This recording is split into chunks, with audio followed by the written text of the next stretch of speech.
என்னடா சொல்ற? சத்தியமா சொல்றேன் மச்சி, கல்யாணம் பண்ணாத. டேய், உன் நல்லதுக்கு தான்டா சொல்றேன். ரொம்ப சந்தோஷமா இருக்க, ஜாலியா இருக்க, அப்படியே மெயின்டைன் பண்ணிக்க. ஐயோ, வேணாம்டா வேணாம்டா. வேறு சொன்னா கேள்றா. இவரு கல்யாணங்கிறது நீ தாலி கயிறை எடுத்துக்கிட்டு ஒரு கல்லை உன் உடம்புல கட்டிக்கிட்டு கிணத்துக்குள்ள அப்படியே நீனே குதிக்கிற மாதிரிடா. ஐயோ, வாய்ப்பே இல்ல, மீண்டு வரவே முடியாது ராஜா. யாரு யாரு அருண் சொன்னானா? ஆமாமா, எனக்கும் சொன்னான். டேய், அவன் கல்யாணம் பண்ணிட்டு அவஸ்தைப்படுறதுனால நம்மளெல்லாம் பேச்சுலர் ஆகணும்ல, நம்மளை எல்லாம் சொல்லி நல்லா தூண்டி விட்டுட்டு எல்லாரையும் கல்யாணம் பண்ணி வச்சுட்டான். கல்யாணம் பண்ணதுக்கு அப்புறம் தானடா தெரியுது. டெய்லி இது பாரு, அவன் என்ன பண்றான் தெரியுமா? நான் கல்யாணம் பண்ணிட்டு என் பிரச்சனை எல்லாம் கொண்டு போயிட்டு சாயந்தரம் அவன் ஒயின் ஷாப்ல அவன்கிட்ட சொன்னா, இந்த எஸ் ஏ சூர்யா ஸ்பைடர் படத்துல எப்படி ரசிச்சு கேட்பான், அப்படியே சைக்கோ மாதிரி, அந்த மாதிரி கேட்கிறான்டா.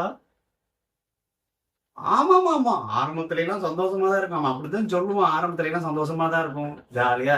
என்ன வேணும், இது சாப்பிடுறீங்களா, அது சாப்பிடுறீங்களா அப்படின்னு கேட்பாங்க. நீ வேலைக்கு போயிட்டு வாங்கன்னு டாட்டா காட்டுவாங்க. வரும்போது வந்துட்டீங்களான்னு எந்திரிச்சு அப்படியே கதவை திறந்து விடுவாங்க. பேக் வாங்குவாங்க, சட்டை கழட்டுவாங்க, எல்லாம் பண்ணுவாங்க. கொஞ்ச நாள் போகும், பாய் பான்பாங்க. வரும்போது வை, ஹே வந்துட்டியாப்பா அப்படின்னு. நீங்களா ஜாலியா தானே சொன்னாங்க, போப்பான்னு கூப்பிட்டா நல்லா தானே இருக்கு அப்படிங்கிற மாதிரி சொல்லுவாங்க. அப்புறம் கொஞ்ச நாள் போகும். ஏய், என்ன வேலைக்கு போகலையா, எப்படா கிளம்புற அப்படின்னு சொல்லி கேட்பாங்க. அதுக்கப்புறம் 6 மணி ஆகும், 6:30 மணி ஆகும், திருப்பி சாயந்தரம் வருவான். இந்த மைனா படத்துல ஒருத்தி கேட்பா தெரியுமா, எப்ப வர்ற, எப்படா வர்றேன்னு. அது மாதிரி போனை போட்டு கேட்பாங்க. ஏன்டா 6 மணிக்கு முடிஞ்சா 6 மணி 7 மணிக்கு முடிஞ்சா ஆஃபீஸ் ஒரே டயத்துல தான் முடியுமா? எக்ஸ்ட்ரா வேலையெல்லாம் இருக்காதா? நமக்கு டிராஃபிக் ஆகாதா? அந்த டயத்துக்கு டான் வரலைன்னா பேய் பிசாசு கூட தோத்து போகணும், அந்த அளவுக்கு அப்படியே வந்து பொங்குவாள். டேய், நிஜமாடா, நான் அவஸ்தைப்பட்டுக்கிட்டு இருக்கேன். நான் இங்க உனக்கு இவருடா ஒரு விஷயம் சொல்றேன், நல்லா கேட்டுக்க. இவரு கல்யாணம் பண்ணிட்டு அவளுக்கு எப்படியோ எதையோ சொல்லி கல்யாணம் பண்ணி இது பண்ணுவாங்க. நல்லா நம்மளும் சரி ஓகே. கல்யாணம் பண்ணதுக்கு அப்புறம் நம்ம என்ன நினைப்போம், ஹோட்டல்ல சாப்பிட்டு இதாயிடுச்சேன், கல்யாணம் பண்ணா நல்லா சாப்பிடலாம், சமையலாம் சாப்பிடுவோம். சாப்பிட்டா ஒரு நாள் சாப்பாடு நல்லா இல்லைன்னு சொல்லிட்டேன்னு வச்சுக்கோங்க, என்னால அவ்வளவுதான் முடியும், வேண்டாம் நீ செஞ்சுக்க அப்படின்பாங்க. நம்மளை நம்பி சரி ஒரு வீராப்பா நல்லா செஞ்சிருவோம் அப்படின்னு சொல்லிட்டு செஞ்சிருவோம். செஞ்சுட்டு எப்படி இருக்குன்னு கேட்டோம்னா, அதை நீ நல்லா செய்யறியே, நீயே இனிமே செஞ்சிரு அப்படின்னு சொல்லிட்டு நம்மள தள்ளி விட்டுறாங்க. சரி, அது பரவாயில்ல. வீடு படுத்துக்குவாளுங்க மச்சி, கூட்ட மாட்டாளுங்க, துணி அப்படியே கிடக்கும், உப்பு மாதிரி கிடக்கும். சாயந்தரம் பார்த்தேன், ஏமா அந்த வீடு அப்படி இருக்குன்னு கேட்டா, என்னால முடியலை, வேணா நீங்க பார்த்துட்டு இருந்துச்சு. நம்ம என்னடா பண்ணுவோம், செஞ்சு ஒரு ஞாயிற்றுக்கிழமை நல்ல வீட்டெல்லாம் சுத்தம் பண்ணி க்ளீன் பண்ணி போட்டோ அடிச்சு சூப்பராக இருக்கும். அதை நீ எல்லாமே நல்லா பண்ணல, நீனே பண்ணிக்க அப்படின்னு. சரி பாவம், ஒரு நாள் உடம்பு சரியில்லாம இருக்கலாம்னு சொல்லிட்டு சரி பாத்திரங்கள் எழுதி ஏதாவது ஒரு விஷயத்த பண்ணுவோம் அப்படின்னு சொல்லி இந்த ட்ரெஸ் வாஷ் பண்ணுவோம். அதுக்கப்புறம் அவ்வளவுதான்.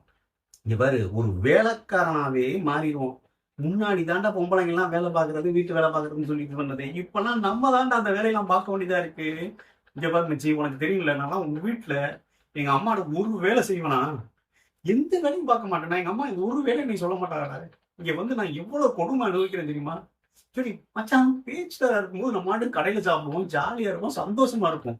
ஆனா இப்ப ஐயோ, இந்த சாப்பாடு சாப்பிடுறதுக்கு நம்மளே செஞ்சு நம்மளே 2 வாய் சாப்பிடுறது இருக்கு, என்னமோ கஷ்டமா இருக்கு மச்சி.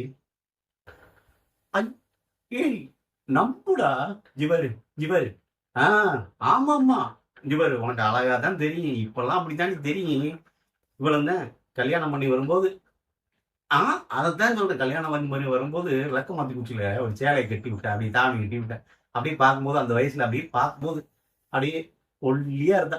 இப்ப பாத்தீங்கன்னு வச்சுக்கேன், இந்த தண்ணி ஊத்தி வைக்கிறது தான் பெரிய பேரல் ட்ரெண்ட் இருக்கு பாரு. பேரல் டின் மாதிரி சேலையை சுத்தி விட்டா அந்த பேரல் அப்படியே குண்டமா மாதிரி இருக்கிற மச்சான். கேட்டா என்னடி இப்படி இருக்குன்னு கேட்டா, டயட்ல இருக்குன்னு சொல்றது. டயட்ல இருந்தா என்ன பண்றது தெரியுமா, ஒரு நாளைக்கு 500 ரூபாய்க்கு ஸ்நாக்ஸ் எடுத்தீங்கிறது. அப்புறம் எப்படி உடம்பு குறைங்க? ஐயோ மச்சான், ராட்சசியலா ஃபியூச்சர்ல எல்லாம் எப்படி இருக்க போறாளுன்னே தெரியல. நம்ம அப்படி கொடுமைப்படுத்துறாள் மச்சி. மச்சான் சந்தோஷமா இரு. நரகத்துல கூட நான் நினைக்கிறேன், நம்ம உலகத்துல மனுஷனுக்கு ஆம்பளைக்கு நரகத்துல கூட நிம்மதி இருக்குன்னு நினைக்கிறேன். இந்த பொண்ணுல கல்யாணம் பண்ணிட்டீங்கன்னா நிம்மதி சண்டே. ஆமாடா, கல்யாணம் பண்ணணும். கல்யாணம் பண்ணி பண்ணு பண்ணு. ஆமா, லைஃப் ரொம்ப நல்ல சந்தோஷமா இருக்கும். ஏ ஏ ஏ என்னம்மா? யார்கிட்ட பேசிட்டு இருக்கீங்க? ஏய் குமாரு, கல்யாணம்மா, கல்யாணம் அதுக்கு வாழ்த்துக்கள் சொல்லிட்டு இருந்தேன். வாழ்த்துக்கள் சொன்னீங்க. ம். நீங்க என்ன சொன்னீங்க? இவ்வளவு நேரம் நீங்க நின்னுதான் கேட்டுட்டு இருந்தீங்க. ஏ வாழ்த்துக்கள் தான் சொல்லிட்டு இருந்தேன். வந்து அவன் கல்யாணம் பண்ண போறானா, சரி வாழ்த்துக்கள்டா, நல்லா இருக்கா, அந்த மாதிரி ஒரு நல்ல விஷயம்டா. நீங்க வாழ்த்துக்கள் சொன்னீங்களா இல்ல என்னை பத்தி குறை சொல்லிட்டு இருந்தீங்கன்னா நான் இவ்வளவு நேரம் கேட்டுக்கிட்டே இருந்தேன். நான் அவ்வளவு ராட்சசியா போயிட்டேனா? அவ்வளவு கொடுமைப்படுத்தினா கூட இவங்களை வந்து கல்யாணம் பண்ண புதுசுல நல்லா பாத்துக்கிட்டோமா, இப்ப வந்து ராட்சசி மாதிரி மாறிட்டோமா? அப்படித்தானே? உங்க 6 மணிக்கு மேல கிளம்பி வருவாங்களாம். நாங்க வந்து எப்ப வர்றோம் எப்ப வரேன்னு இந்த மைனா படத்துல வர்ற மாதிரி நாங்க அப்படி கேக்குறோமா? கல்யாணம் பண்ணதுக்கு அப்புறம் அவனை எப்ப வரேன்னு சொல்லி பொறுப்பா கேட்கறதுக்கு ஆண் வந்துருண்டா அப்படின்னு சொன்னேன். நீங்க என்ன பேசுறீங்க? நான் இவ்வளவு நேரம் கேட்டு தாங்க பாருங்க. சரிங்களா? என்கிட்ட பொய் சொல்லிட்டு இருக்கா? இங்க பாருங்க மாமா, நான் அவ்வளவு எல்லாம் உங்களை கொடுமைப்படுத்தல. சரிங்களா? பொய்யெல்லாம் பேசல. நான் எதுக்கு பொய் சொல்றேன்? ஒரு நாளைக்கு உடம்பு சரியில்லை அப்படின்னு சொல்லி ஒரு வேலையை பண்ண சொன்னா அது வந்து நான் உங்களுக்கு டார்ச்சர் பண்றேன். ஏன் பொண்டாட்டிக்கு உடம்பு சரியில்லை நீங்க ஹெல்ப் பண்ண மாட்டீங்களா? இந்த உலகத்துல யாரு ஹெல்ப் பண்ணாம இருக்கா சொல்லுங்க? ஹெல்ப் பண்றத கூட உங்க ஃப்ரெண்டு கிட்ட போய் சொல்றீங்களே, அப்ப நீங்க என்ன மாதிரி? இல்லம்மா, இந்த மாதிரி வேலையெல்லாம் நீ பாத்துக்கணும்டா. கல்யாணம் பண்ணா இதெல்லாம் பாக்கணும். நீ பாட்டுக்கு நம்ம பேச்சுலரா தெரிஞ்ச மாதிரி தெரியக்கூடாது. இவங்களே சமைச்சு இவங்களே சாப்பிடறாங்க. நான் என்னைக்கு உங்களை சாப்பிட விட்டுருக்கேன்னு சொல்லுங்க? நான் உங்களுக்கு சமைச்சே கொடுக்கலைங்களா? நான் அவ்வளவு கொடுமைக்காரியா இருக்கேனா? அதாவது அந்த மாதிரி வந்து கொடுத்தா நல்லா அன்புகள் சமைச்சு கொடுத்தா நல்லா அன்பு இருக்குன்னு சொல்றேன்மா. என்ன சொல்லிட்டு இருக்கீங்க? நான் வந்து அவ்வளவு கேவலமா அசிங்கமாயிட்டேன். விளக்கமாத்து குச்சிக்கு புடவை வெட்டி விட்டா எப்படி இருக்கு அப்படி இருந்தேன்னா இப்ப வந்து நான் என்ன தண்ணி டேங்குக்கு சேர கட்டி விட்டு மாதிரி இருக்கேன். அவ்வளவு கேவலமா போய் யார்ட்டையாவது இப்படி பேசுவாங்களா? என்ன மனுஷன் மாமா சொல்லுங்க? அப்படிலாம் சொல்லல. நீ ஏன் நீங்க தேவையில்லாம பேசிட்டு இருக்க? உங்களுக்கு பிடிக்காம ஆயிடுச்சு. சரிங்களா? அதுக்காண்டி நீங்க என்ன வேணாலும் சொல்லிட்டு இருக்கீங்க. உங்க ஃப்ரெண்டு கிட்ட சொல்றீங்க. அதனால போய் ஒயின் ஷாப்பா போய் அப்ப என்னை பத்தி நீங்க கொட்டிக்கிட்டு இருக்கீங்க. அவங்க என்ன நினைப்பாங்க என்னை பத்தி சொல்லுங்க? நான் அவ்வளவு கொடுமைக்காரியாயிட்டேன். ஒயின் ஷாப்ல இனிமே நீ போக முடியாது, அதெல்லாம் தேவையில்லை அப்படிங்கிற மாதிரி சொல்லுவாங்க. எனக்கு பிடிக்காம ஆயிடுச்சு. நீங்க விடுங்க, நான் எங்க அம்மா வீட்டுக்கு கிளம்புறேன். ஏய், நான் என்ன சொன்னேன்னு தெரியாம நீ தேவையில்லாம பேசிட்டு என்ன சொல்லிக்கீங்க? நல்ல விதமா சொன்னாலும் சரி, நீங்க என்ன விதமா சொன்னாலும் சரி, சரி விடுங்க. நீங்க உங்களுக்கு வந்து என்னை பிடிக்கலன்னு ஆயிடுச்சுல, விடுங்க, நான் எங்க அம்மா வீட்டுக்கு கிளம்பி போயிடுறேன்.